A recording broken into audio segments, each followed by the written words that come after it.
Hello everyone. என் கையில் என்ன இருக்குது பார்த்தீங்களா? மங்கள்சூத்ரா.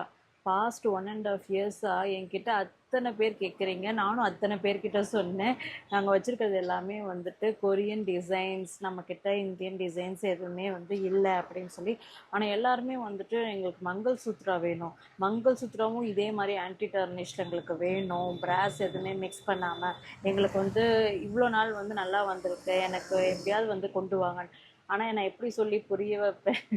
சைனாவில் மங்கள்சூத்ரா போடலையே, நான் என்ன பண்ணுறது? அதனால் உங்களுக்காகவே முக்கியமாக ஷாப் ஓப்பன் பண்ணதுக்கப்புறம் நிறைய பேர் இங்கேருந்து வாக்கிங் போகிறவங்க எல்லாருமே எல்லா கேர்ள்ஸ்க்கான ஐட்டம்ஸாக வச்சுருக்கீங்க. ஸோ எங்களுக்கும் செயின்ஸ்லாம் வேணும் அப்படின்னு சொல்லி நிறைய ஆன்டிஸ் என்கிட்ட கேட்டிருக்காங்க. நானும் காமிச்சிட்டேன். பட் அவங்களோட டேஸ்ட், அதாவது அவங்க அவ்வளோ தின்னா போட மாட்டேன் அப்படின்றாங்க. ஸோ இப்போ வாக்கிங்லாம் போகும்போது எங்களுக்கு தாலி செயினுக்கு சேஃப்டி இல்லை. ஸோ இப்போ இதெல்லாம் மாதிரி இருந்துச்சுன்னா நாங்கள் கழட்டி கொடுத்துட்டு கூட தாராளமாக வரலாம் அப்படின்றாங்க. ஸோ அவங்களுக்கெல்லாம் ஸோ 1.5 இயர்ஸ் கேட்டுமே நான் இதை ட்ரை பண்ணலை. பட் இப்போ நிறைய பேர் கேட்குறாங்க, எல்லாமே கேர்ள்ஸ் பர்த்டே வச்சுருக்கீங்க, எங்கள் பிள்ளைங்களுக்கெல்லாம் வாங்கிடுறோம், எங்களுக்கு வாங்கணும், எங்களுக்கு முக்கியமாக இது மாதிரி தாலி செயினுக்கு தான் ஒரு ரீப்ளேஸ்மெண்ட் வேணும், டெய்லியும் வியர் பண்ணணும், அலர்ஜியும் ஆகக்கூடாது, நல்லா இருக்கணும்மா இந்த மாதிரி அப்படின்னாங்க.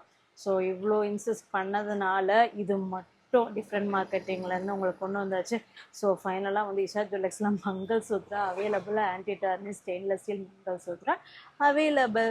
ஸோ யாருக்கெல்லாம் வேணுமோ டிஎம் பண்ணுங்க, நான் டிசைன்ஸ் போஸ்ட் பண்ணுறேன். Thank you so much.